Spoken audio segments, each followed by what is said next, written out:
Boa tarde, gente.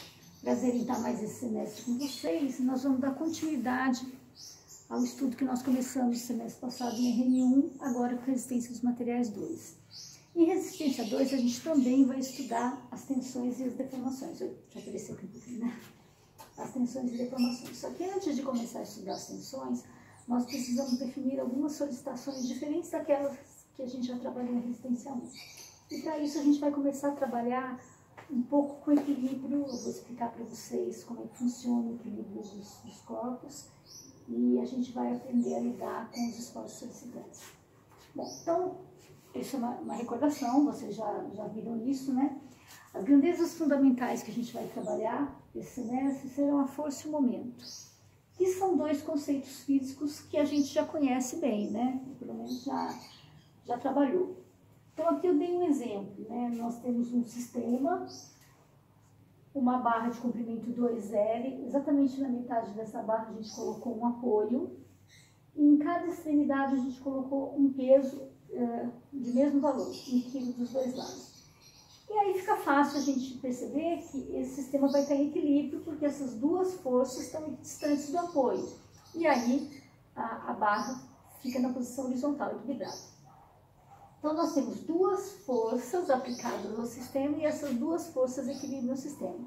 Só que não é somente a força que equilibra o sistema. Se somente as forças equilibrassem o sistema, se nós deslocarmos esse apoio para um lado ou para o outro, considerando que as forças são as mesmas, o sistema continuaria em equilíbrio.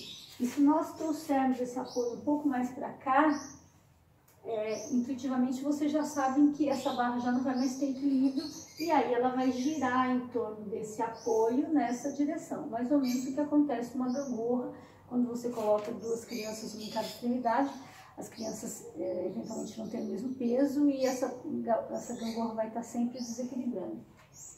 Mas por que isso se as duas forças continuam as mesmas? Porque a gente tem a outra grandeza, que é o momento. Então, não é só a força que equilibra o sistema. O momento também equilibra. E o que é o momento? O momento é força vezes distância. Vocês já viram isso em mecânica geral. Então, o que acontece? Por que esse sistema está equilibrado? Porque a distância dessa força até o apoio é a mesma distância dessa até o apoio. Então, essa força aqui quer fazer com que a barra gire para lá. Essa força, por sua vez, quer fazer com que a barra gire para cá. Como força vezes distância, nesse caso, é igual a força vezes distância nesse, o sistema fica equilibrado, porque a tendência de rotação no sentido horário é a mesma tendência de rotação no sentido anti-horário que ocorre aqui nessa ponta. E como são exatamente iguais os momentos, a nossa barra continua em equilíbrio. Agora aqui, eu não coloquei o valor da distância, mas obviamente essa distância do apoio da esquerda até o nosso apoio, do peso da esquerda até o nosso apoio, é maior do que a distância do peso da direita até o apoio. Então, quando eu multiplicar essa força por essa distância, eu tenho uma tendência de rotação, nesse caso, maior, no sentido anti-horário, do que eu teria no sentido horário, porque essa distância aqui é menor do que essa. E aí, o que vai acontecer? Isso aqui tende a girar no sentido anti-horário. E aí, o momento desequilibrou o nosso sistema, que continua submetido a duas forças exatamente iguais àquelas, tá? Então, esse momento é que a gente vai trabalhar muito agora esse semestre. No semestre passado, nós não trabalhávamos com momento. As tensões que nós calculávamos eram simplesmente em função das forças axiais que estavam atuando nas nossas peças. Agora, não mais. Ou axiais ou cortantes. Agora, nós vamos ter que levar em consideração que essas forças podem também causar rotação na peça. Aqui são duas forças perpendiculares atuando, a força-peso de cada um dos bloquinhos, e essa força-peso tende a causar uma rotação, dependendo da distância em que o peso esteja do apoio, ou dependendo do valor dessa força, né, do peso de um elemento ou de outro. O importante é que a gente entenda que a gente vai continuar buscando equilíbrio.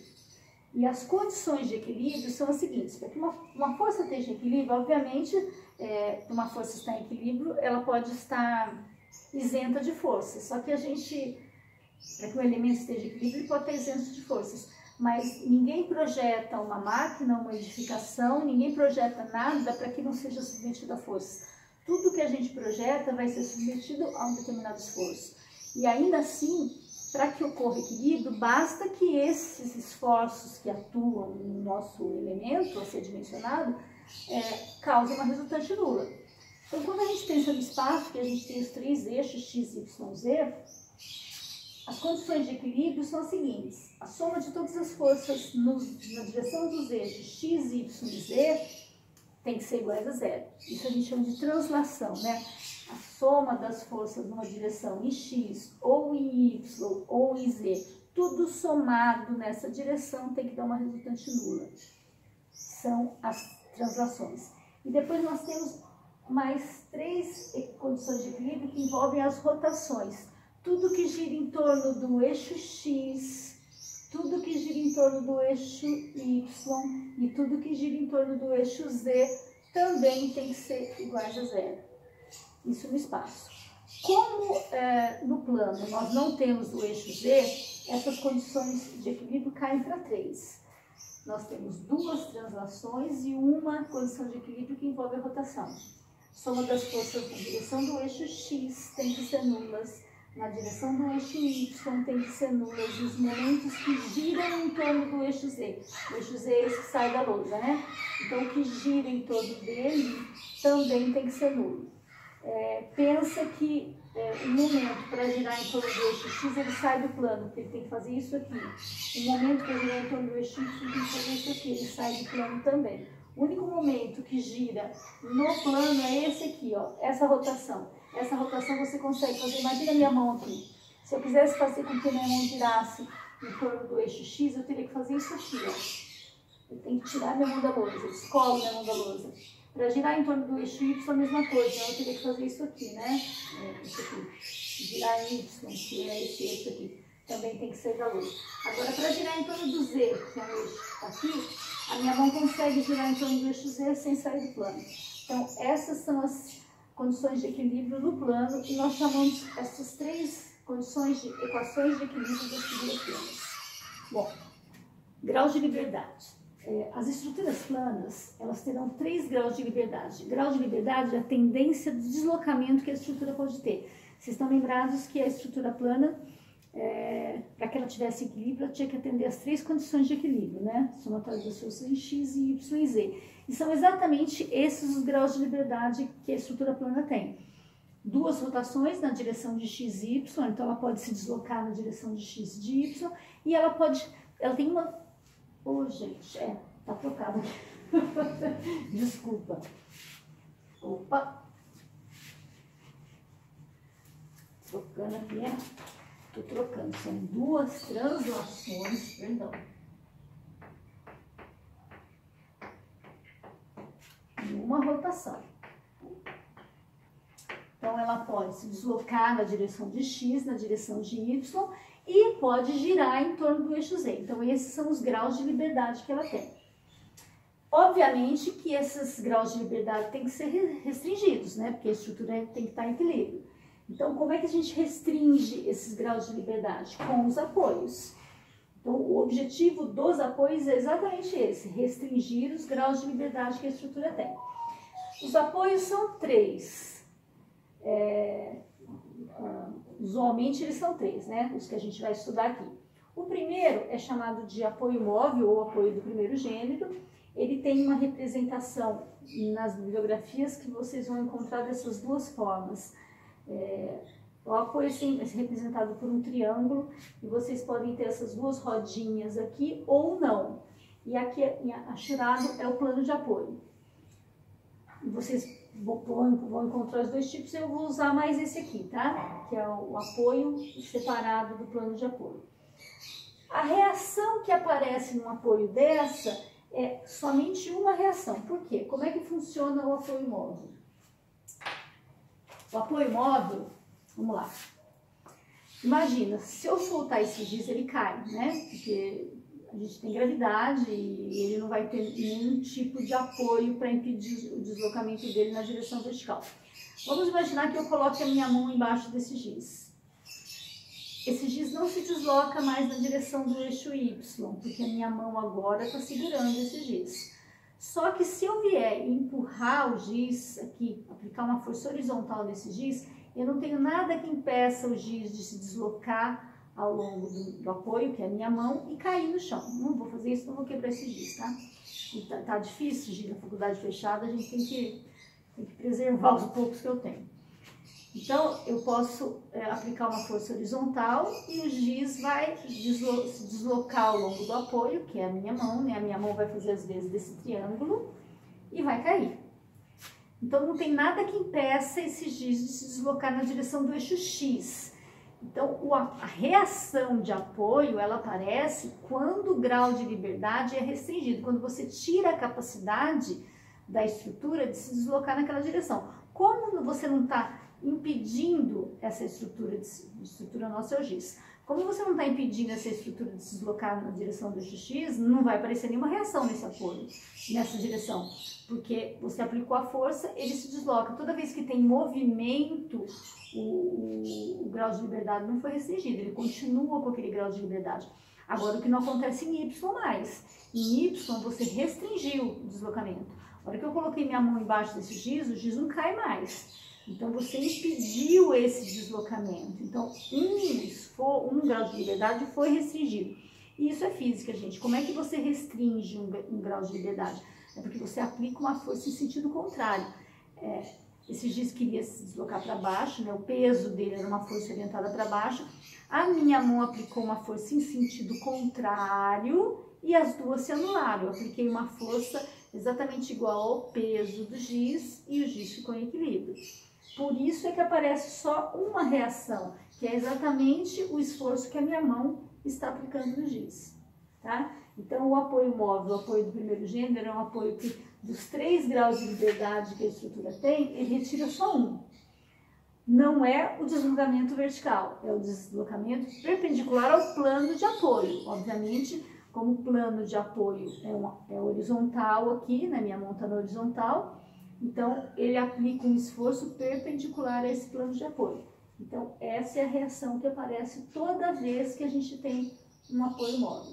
E os apoios, como eu disse, os apoios são introduzidos na estrutura para que elas fiquem em equilíbrio, porque vocês não podem fazer uma estrutura, seja uma máquina, seja uma edificação, qualquer coisa, projetar alguma estrutura, e quando eu falo estrutura, não necessariamente é uma edificação, pode ser uma máquina, e ela tem que estar equilibrada, e para que ela esteja equilibrada, esses apoios têm que aparecer. E toda vez que você introduz um apoio, você tira uma capacidade de deslocamento que a estrutura tem. E quando você tira essa capacidade, você está introduzindo uma força que passa a ser uma incógnita para você, que é chamada de reação de apoio. Nesse caso, quando você introduz um apoio móvel, você retira 1 grau de liberdade e introduz uma força. Bom, vamos lá. Apoio do segundo gênero ou móvel. A representação é bem parecida com o daquele apoio móvel, né? Só que agora o plano de apoio está colado no triângulo. Cuidado na hora de copiar um apoio e outro, porque senão vocês vão acabar se confundindo. Então, essa é a representação dele. E quais são as reações que vocês vão encontrar no apoio móvel, no apoio fixo? Pô, gente, tô ruim aqui da vida, hein? Não é móvel, não é fixo. Nossa! Acho que a gente está começando, né? Me engrenou aí no semestre. Vamos lá. Segundo gênero ou fixo, móvel era do primeiro. Bom, então vamos lá. Quais são as reações que a gente encontra? Agora são 2. Por quê? Porque o apoio móvel, fixo, perdão, funciona dessa maneira, assim, ó. Quando eu seguro esse giz dessa forma, ele não cai, ele não se desloca na vertical, certo? Só que agora, se vocês aplicarem o esforço horizontal, igual aquele que a gente aplicou para o apoio móvel, vocês vão perceber que o giz também não se desloca mais na direção do eixo X, porque esse tipo de apoio prendeu esse deslocamento, tirou esse grau de liberdade, é um apoio diferente. E aí ele restringiu os 2 deslocamentos lineares, ou seja, ele restringiu as 2 translações. A translação em Y, que o apoio móvel já restringia, só que ele restringiu também a translação em X. Só que se você vier aplicar uma força aqui na ponta do giz, olha, o giz gira. Então, o momento você não restringiu, ele não tinha rigidez suficiente para restringir a rotação.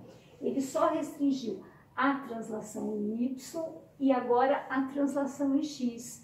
Retirou esses 2 graus de liberdade. Então, lembra, para retirar um grau de liberdade, você tem que introduzir um esforço. Esse esforço que você introduz é a chamada reação de apoio. Então, no caso do apoio fixo, são 2 reações de apoio. O apoio do terceiro gênero ou engaste, ele já é uma ligação bem mais rígida, ele funciona dessa maneira assim. Ele não deixa que o giz se desloque na direção do eixo Y, ele não deixa que o giz se desloque na direção do eixo X. Se você aplicar uma força aqui, ele não se desloca.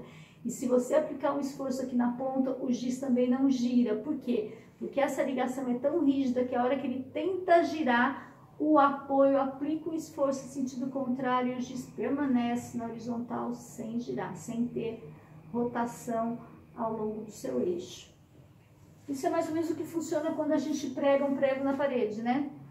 Você bate um prego na parede, quando você pendura um quadro que tem um peso muito maior do que o peso daquele prego, o quadro não cai. Não é o prego que está segurando o quadro, na verdade é a parede que é o apoio do prego. A parede é que está segurando esse quadro, a parede é que aplica no prego um esforço contrário ao peso do quadro, né? Você pendura o quadro na ponta do prego, o prego por sua vez, então imagina que ele está na parede, né? Você colocou o prego na parede. Quando você pendura o quadro, o prego quer girar, só que a parede, que é quem está engastando o prego, quem está apoiando o prego, não deixa o prego girar e mantém o prego na posição horizontal. O engaste é a ligação mais rígida que a gente tem. Ela retira os 3 graus de liberdade, as 2 translações e agora também impede a rotação. Para impedir a rotação, ela tem que introduzir um momento no nosso apoio, né, na nossa estrutura. Então, aqui aparecem no apoio 3 reações. E os nossos exercícios agora vão se basear em determinar essas reações. A gente determina essas reações para, a partir daí, começar a descobrir quais são as solicitações que aparecem dentro dos nossos elementos, porque serão essas solicitações que a gente vai utilizar para calcular as tensões ao longo desse semestre.